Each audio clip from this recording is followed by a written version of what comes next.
Good evening, everyone. Thank you for joining me for this evening's devotional. You get to see my nice television background today.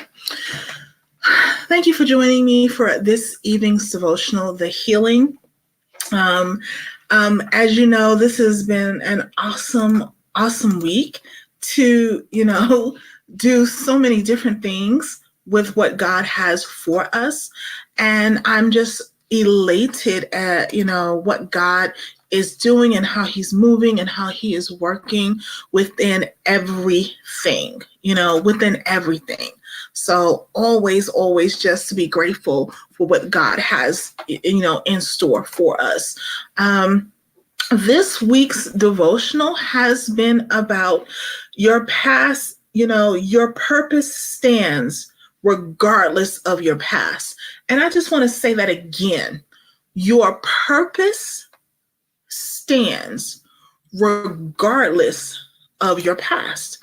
And so many times we think that, we miss out on so many things because people box us into what we should be doing and how we should be moving and things like that. And that's not always fair.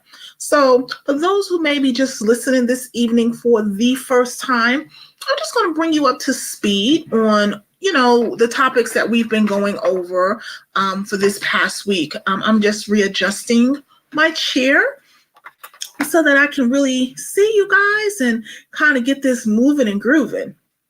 So Monday, we talked about a past and wanted you to accept that everyone has a past. We all have a past.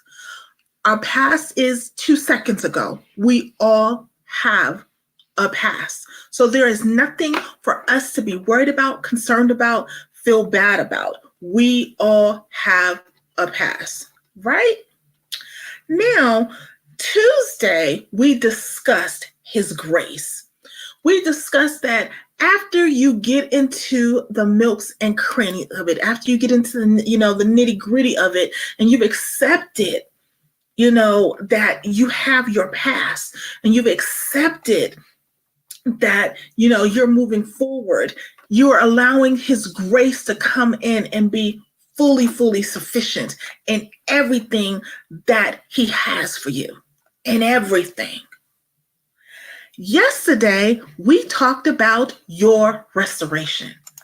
And that was probably one of the most amazing things, talking about the restoration process. Because when we think of restoration, we think of the old things like, we're bringing this hutch to its former glory. Oh, we're bringing this house to its former glory. But that is not how God works when it comes to restoration. He is going to make you better than what your original condition is. That is what restoration is for him. So it's not going to be no cookie cutter. It is what it is. It's always going to be greater than what you were in. And so tonight's topic is the healing. As you can see, there's a pathway to gain this purpose. It is a pathway to move forward. Like, it just doesn't happen overnight. Sometimes it's the journey, and sometimes we forget the journey in everything and what we have to do. We just think it's supposed to just happen all of a sudden. We think we're supposed to just be like, okay, it's great. It's peachy keen. It's lovely. How you doing? And that's just definitely not how it works at all. Not at all. And so, we're coming this evening from Jeremiah, the 30th chapter, and verses 12 and verse 17. And this evening, I am going to read the Amplified Bible version of this because it really does say something it breaks it down a lot better. And the Amplified version, verse 12, it says, "For thus saith the Lord, your wound is incurable, and your injury is beyond healing." Verse 17 says, "For I will restore health to you and will heal your wounds, says the Lord. because they have called you an outcast, saying, "This is Zion. No one seeks her and no one cares for her."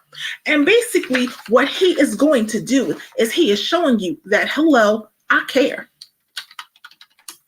I care. And so, therefore, do not mess with me or mess with my child. So I don't want to hear that. No, when God puts us back together, there's more than an external picture of being put back together like a broken vase, or the cleansing up of red wine. God does an internal working on our heart and our soul and our mind that is in a healing sorts, as well. He wants to reach down in the innermost parts of our soul where no one else can go and to mend and fill it with grace. Now, mind you, he's doing stuff that no one else can do. No one, they can attempt to, they can try to figure it out, but they cannot do it. Yeah, many fake people say, I can do it, whatever. He can't do it. Definitely cannot do it. No human, let me say that again. No human has the ability to fill our void in the depths of our heart. No human. I don't care what they say. They can say that I'm a magician and I can make it happen like that, and I have all these things and all these powers and I can do anything. Not so. Absolutely not so. Like I said, in Jeremiah 30:12, it says in one breath that our hurt is incurable. And indeed, sometimes it feels like it is. It feels like it's never going to go away. But then in verse 17, he says, not only will I heal you, but I'll restore you. At first glance, it appears that these particular verses contradict one another. However, it's more of a message of how proper healing takes place. And let me just deep dive into that for you. When a doctor, you go in, you're having an issue, and you go through testing and go through everything, and the doctor says, you know what, this really isn't curable. However, we're going to go ahead and do the surgery anyways, even though there's a 1%, 2%, 3% chance that it can happen. But 97% of it to time says it's not going to happen. It's going to fail. And so you go through the whole process thinking that it's going to fail, that thinking it's not going to be, worthwhile, thinking that you're going to be left in this state. And then you get to the point, you get to the operating room, you get to the hospital, and the surgery is performed. And then, miraculously, you were that 3% that survived, that made it through, that moved on to the next level. And that's how it is working with God. Our hurt on a human standpoint is incurable. Mama can't cure it, sister can't cure it, alcohol, drugs, sex, none of it can cure it. So in our human state, it can't be cured. But we serve a mighty God that doesn't operate in a human state when it comes to healing and restoring us. He is all power. So when he says he's going to do something, he's going to do it, and he does it mightily, because his word can never return void. His purpose must all be fulfilled. At the end of the day, no ifs or buts about it. Proper healing doesn't come when we bypass the process and seek the world's comforts. Whether it's, shopping, sex, drugs, alcohol, relationships, friendships, money, power, fame. And I'm a stress about money because people always say, oh, yes, money. No, money's not the root of all evil. For the love of money is the root of all evil. And I'm actually going to find that scripture while we're talking. But we use the world's comforts as to try to fill a void that only God can fill. And we don't want to go through the process. We want everything to happen right now when it needs to be. Let me see. Okay, there we go. Searching on the other computer. So we always try to bypass it. We always try to find the easiest, pleasiest gateway to do what we want when we want. We never want to we want the easy way out. But, you can't do it that way. Healing comes when we seek God. The difference between healing and not healing lies in the source. If you choose, let's say, if you choose the brand new car to heal your broken heart, you're not going to be healed. You're going to be disappointed yet again. You want your heaviness to lift and your soul to feel peace. Then you turn to God. If you desire to feel, free from shame and condemnation, you turn to God. Imagine what it feels like to experience wholeness and restoration.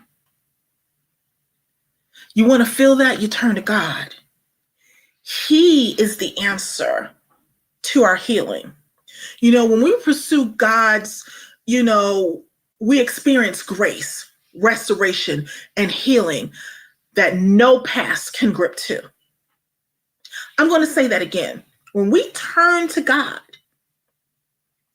we experience grace, restoration, and a level of healing that the past cannot hold on to. It can't hold you back from what God has in store for you.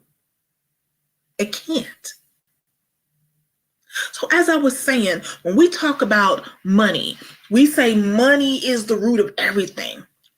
1 Timothy 6:10, the King James Version, it says, for the love of money is the root of all evil, while some coveted after, they have erred from faith and pierced themselves through with many sorrows. It says the love of it. And what is the difference between, wanting to make money, take care of your family, and having an abundance of it? It means when it comes before Him, when it pushes God aside, that is the love of it. And that is where evil comes into play. Because when you love something and you covet something, you do anything to keep it. Good, bad, or indifferent, legal and illegal. You do anything to keep it. That is why it's the love of it. The love of your car. The love of material things. It didn't say you couldn't have them, but you can't lust and want after them above Him. So don't go after the things of the world. It's so easy to do. It's definitely so easy to do. But God's grace, restoration, and healing is something that can just destroy the past.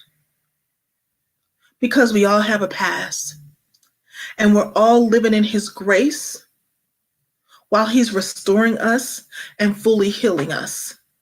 And that is such an awesome and amazing thing for it to happen.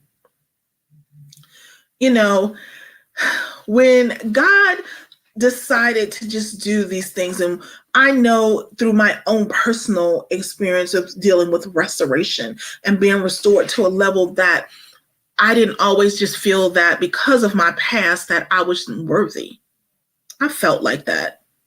And I've learned through the process of him breaking me and, building me back up and bringing me to a level that is unheard of. I see that as all for his purpose and good and glory. And that is going to benefit those who are walking in the kingdom. It's going to benefit those who are just looking at me like, can I make it through to another day? But you can. You absolutely can. It is one of the most amazing things. So, like I said, your past can no longer hold you back for what God has in store for you. Now, on tomorrow, we are going to talk about how purpose prevails in spite of your past. I want to thank you for joining me this evening for the healing, a part of the series, Your Purpose Stands Regardless of Your Past. I want you to know that on tomorrow, we will be back here at 8 p.m. At the same location. I want you to know that I want you to be blessed, that I love you dearly. And I want you to have such a wonderful, wonderful evening. Good night. Be blessed. And I'll see you tomorrow at 8 p.m. Love you lots. Good night.